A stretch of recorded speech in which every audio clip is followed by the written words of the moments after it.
Court of Mart, Rabbi Levitt, Daniel.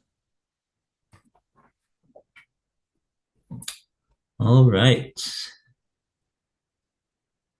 Good morning, Mayor. Morning, Rabbi Levitt. Daniel. Okay, so we did Alexander.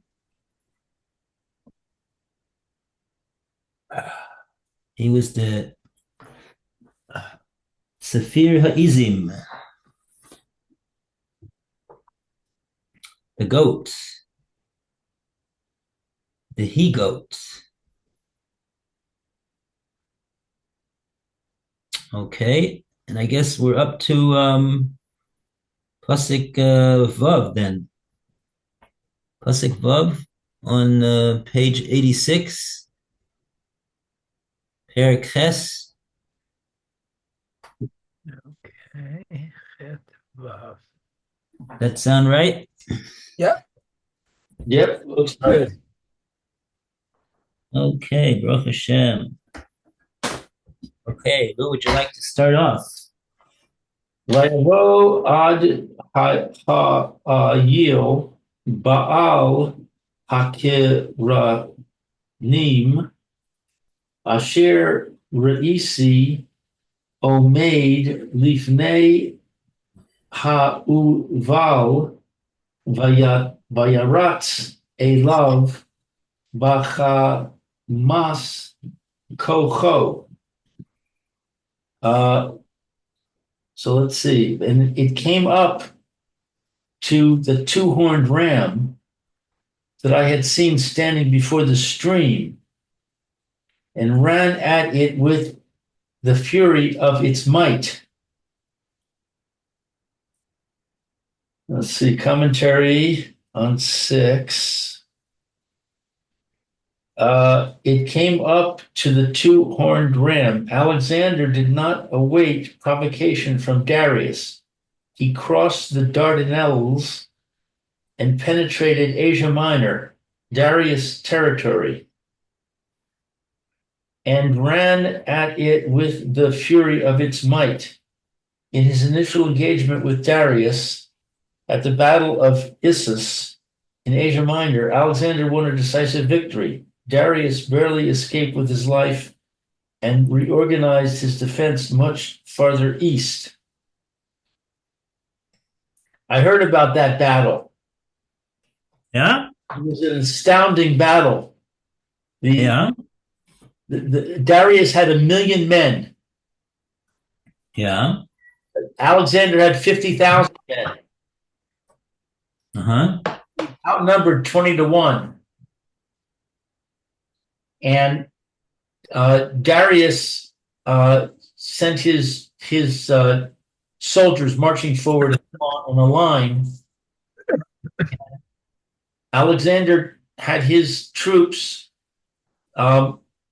start stepping to the right with all their lances held forward. Apparently, that was to confuse Darius' forces, which it worked. And meanwhile, Alexander took an elite group of some couple thousand soldiers, and he led them. He had a white horse and a big feather plume so that he could be clearly identified. And he rode first in the line of these couple thousand soldiers and charged right through the forces of Darius towards where Darius had his tent in the back. And when Darius saw him Uh-huh. coming, he panicked and he fled. And when all the soldiers saw Darius fleeing, they fell apart. So he was able to defeat 1,000,000 man army. Oh, wow. Uh-huh. Isn't that an amazing story? Sounds like something from Hanukkah. Yeah, Alexander was very courageous and a brilliant strategist at the same time.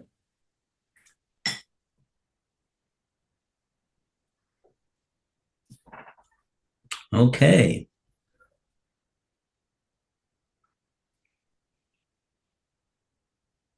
Asia Minor. Well, that's like Turkey. Yeah. And so, Hmm. and Iran and Iraq are, I think, are also in that area. Hmm. So Iran, I think, was considered Persia. Yeah. I don't know if that's considered to be Asia Minor also, or if Persia is more of a political than a geographic designation. Hmm. Wow.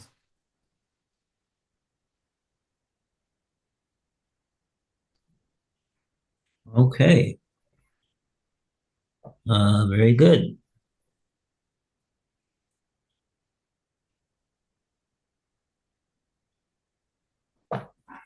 Yeah, we saw, I think that was mentioned in the introduction. I think it was mentioned in the introduction about the famous story with Alexander and Shimon Tzadik. Right, where he had the dream, and Simon Sadik always came in the dream before he had a battle. Right. That's a Gemara. Um, maybe if I didn't see it here, I saw it in Rav Brevda's Sefer on Hanukkah.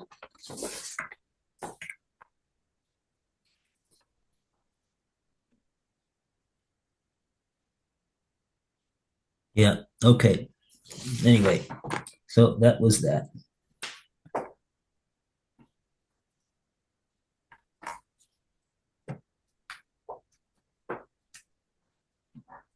Mm-hmm. All right. Verse 7, Pasuk Zion. Moving forward, we go to Meir HaKohen. Okay, Zion. Let's see what it says. Ritiv, Magea Eitzel Ha'ayel, Vayit Marmar, Elav, Vayech et Ha'ayel, Vayishaber et Shtei Kranav, Velo Haya Koach Ba'ayel, Ba'ayel Lamod, Lefanav Vayishal Lichehu, Artza Vayirmesehu, Velo Haya Matzil La'ayel Miado. Mm. Okay, I saw it reach the ram. It fought bitterly with it and smote the ram and broke its two horns. The ram had no strength to stand before it. The goat threw it to the ground and trampled it, and there was no one to rescue the ram from its hand. Okay, so let's see the commentary here. Magia Eitzel Ha'ayil, reach the ram.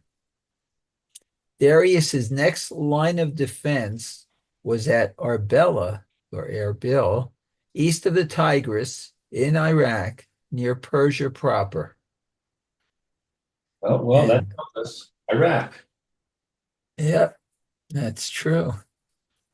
Vayit Marmar Elav, it fought bitterly, literally became embittered with it. The he-goat will fight bitterly.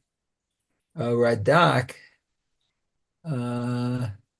Radsavia Gaon, and Rav Shmuel Masnut suggest translating Vayit Marmar as, and he attained superiority over him. Okay, Darius attempted to appease Alexander with concessions, offering to cede all his dominions east of the Euphrates, gold, silver, concubines, and his daughter as a wife, but was refused. Wow. Guess that's not what he wanted. Hmm. Okay. He Let's, wanted dominion, yeah. and sounds like what's his name? Darius, Darius, as we call him in English. He wanted to come out at least with something to be a king over. Yeah. So he offered him all of his empire east of the Euphrates. He didn't take it. No, He wanted it all. couldn't bribe him. Hmm.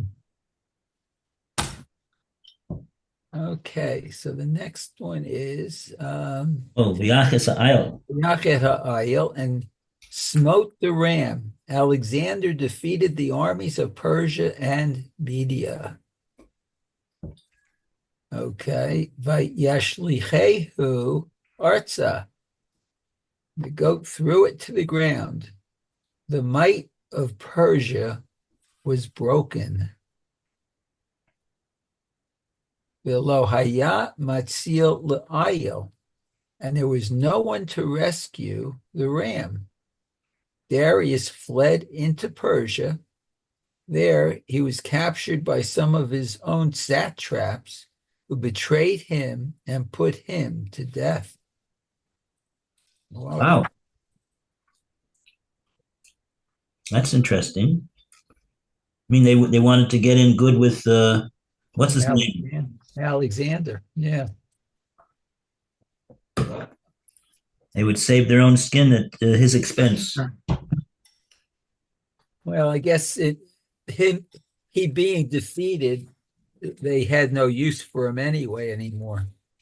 So makes sense, I guess.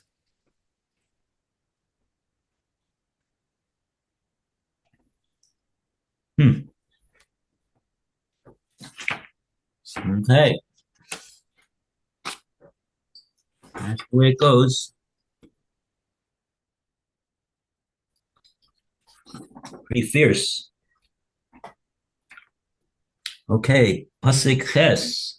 We're up to Pasuk Ches on the page 88. Starts off the page. Utzafir ha-izim higdil ad ma'od uch atzmo nishbira hakeren ha-gedolah vata'alehna chazus arba tachtecha le'arba ruchos ha-shamayim. Then the he-goat grew greatly. At its mightiest, the great horn was broken, and a semblance of four horns came up in its place, pointing toward the four directions of the heavens. Mhm. Grew greatly. Alexander's Macedonian empire was greatly enlarged. At its mightiest, Alexander had suffered no significant reverses up to his death. His whole career had been an unbroken chain of successes. Was broken. Alexander died suddenly in Persia. His death is shrouded in mystery.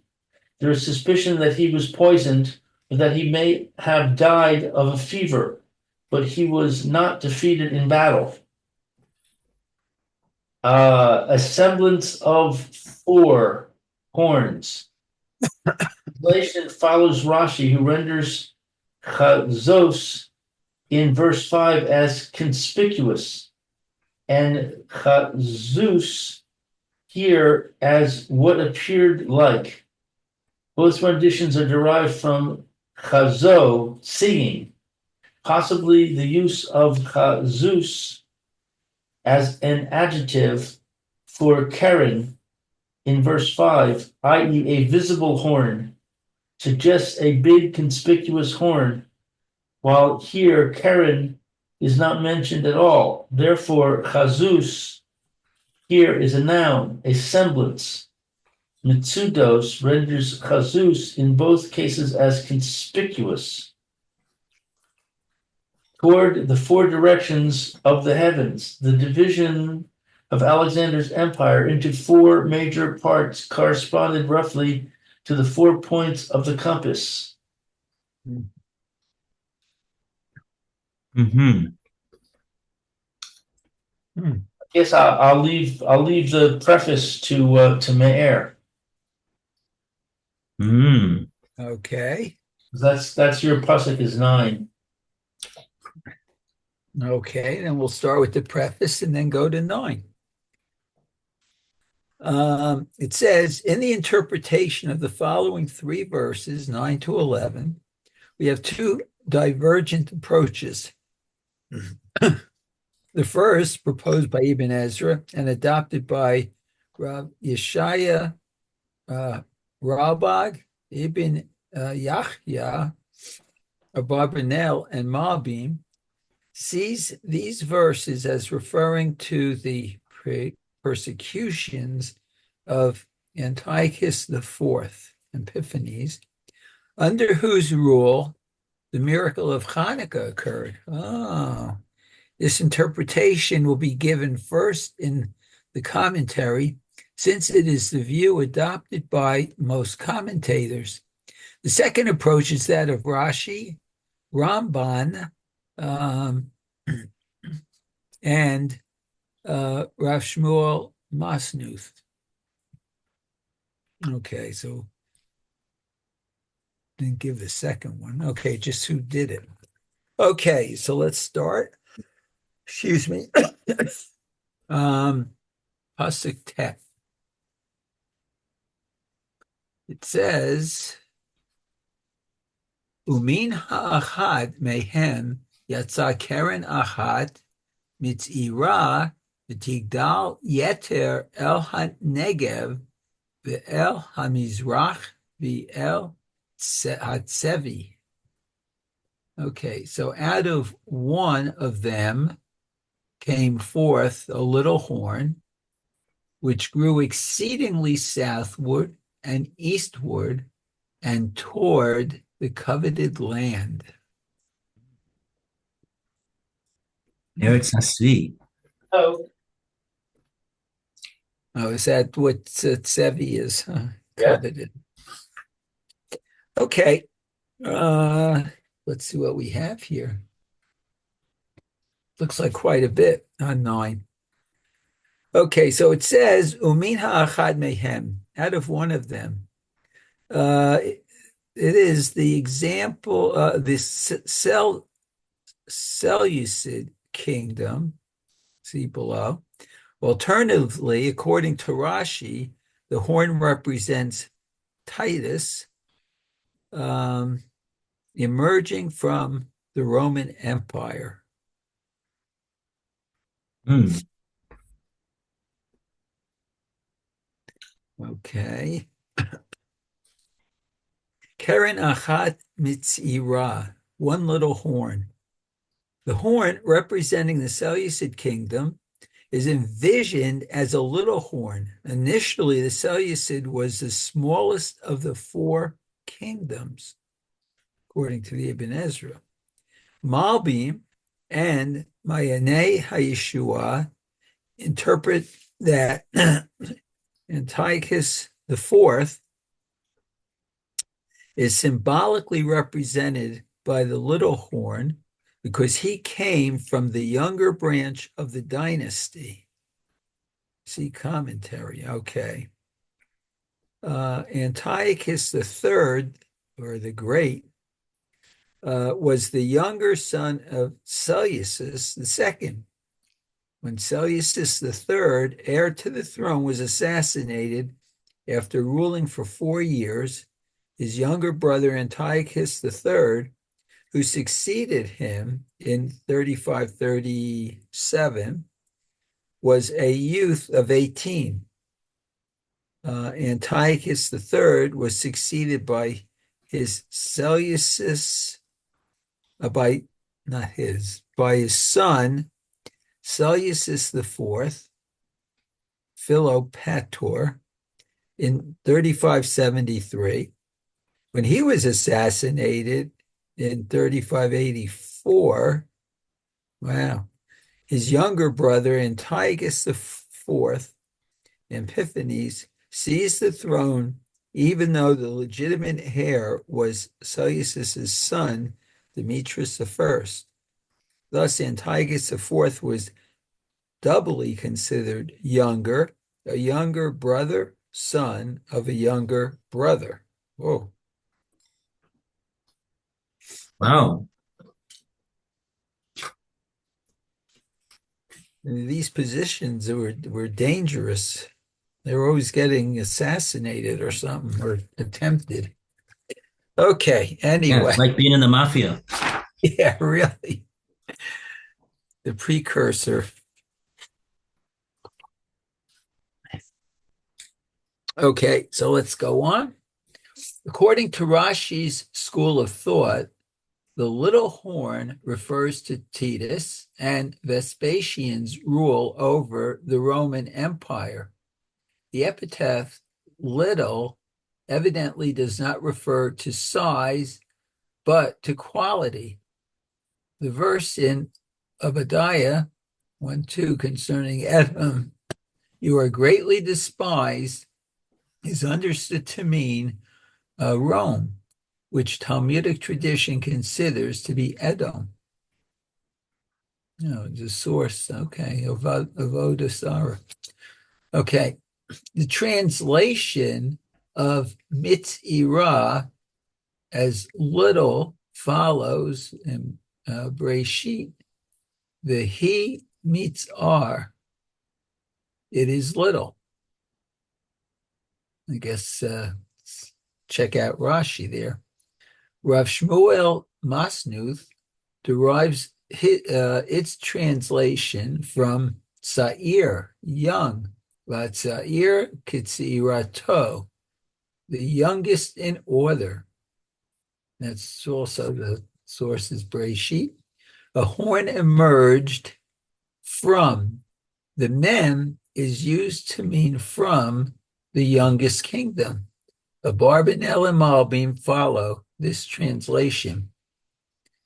Thus, Rav Shmuel Masnuth, who along with Rashi, understands these verses to refer to the Romans, apparently interprets that the characterization of the horn as young refers to the relative youth of the Roman Empire compared to the older Greek powers.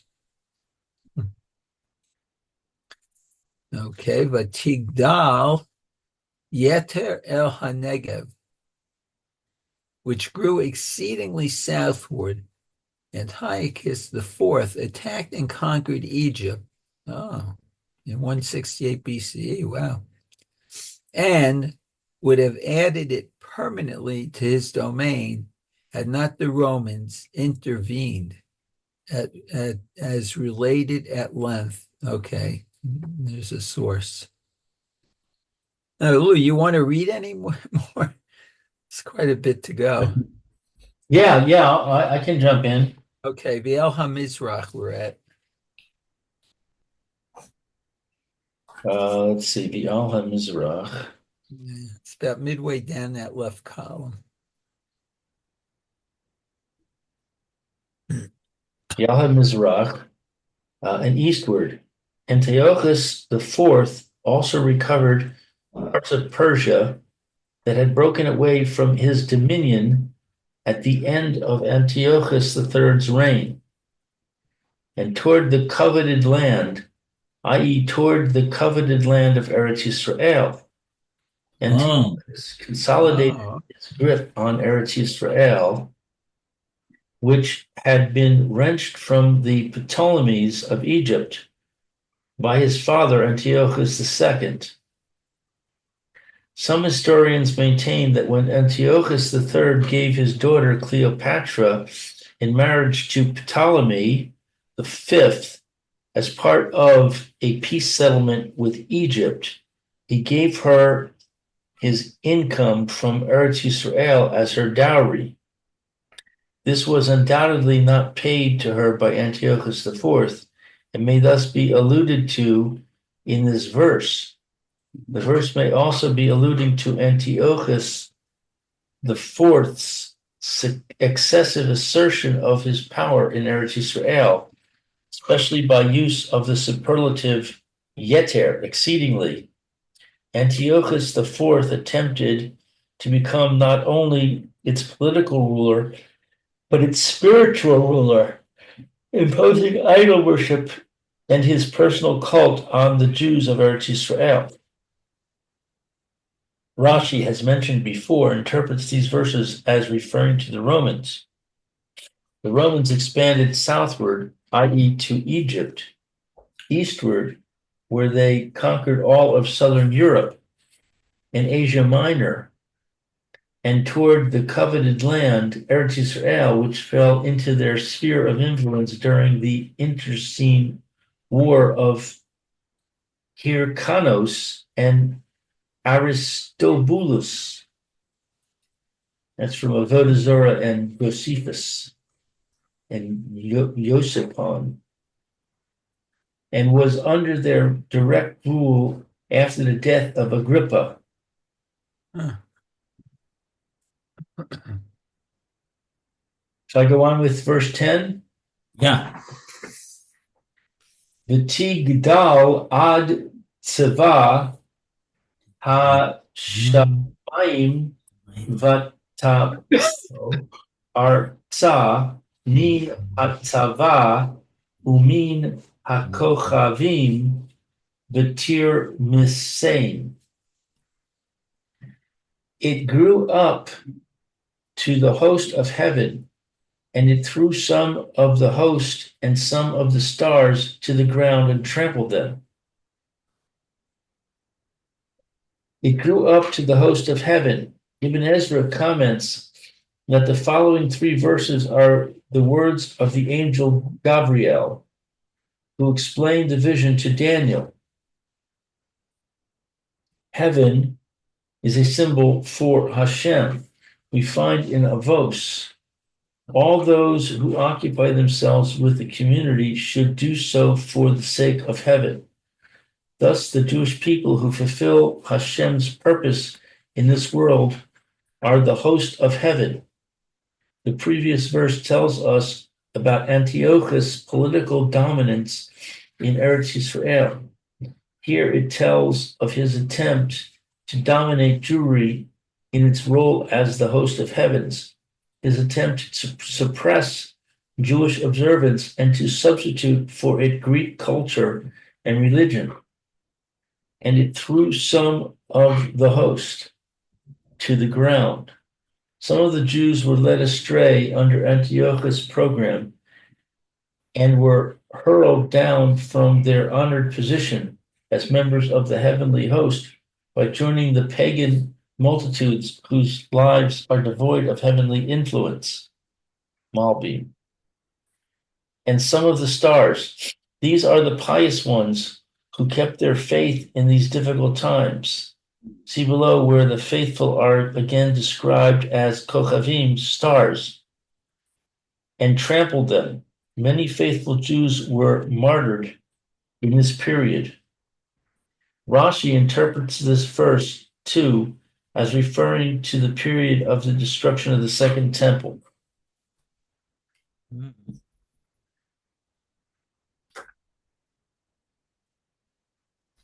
Hmm.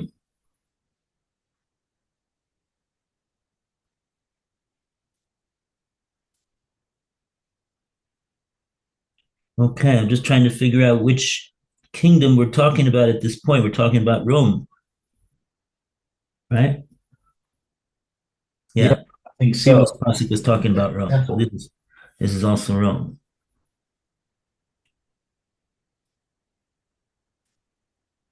Yeah. Okay. So you get a lesson in world history here. Yeah, I'm wondering why so many psukim are being dedicated to. I mean, some of it's related to Eretz Israel, but a lot of it was talking about things that I wouldn't think were relevant to us. Um,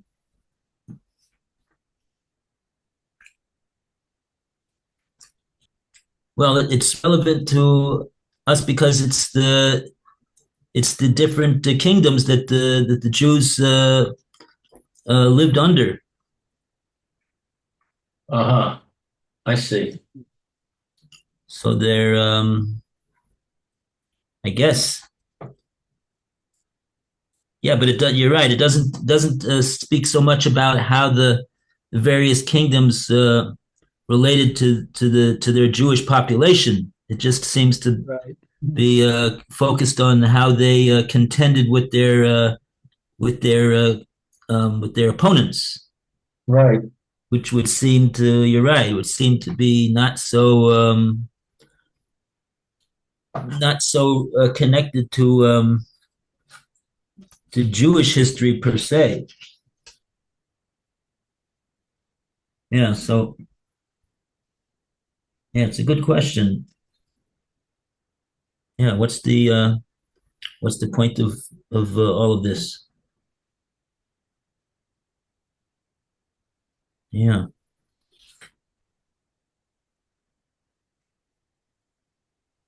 Yeah. Very good. Okay. We'll keep that in mind. Maybe we'll get an answer to it one day. Bez Hashem. Okay, very good. Okay. That's good for today. Bez Hashem. So we got up to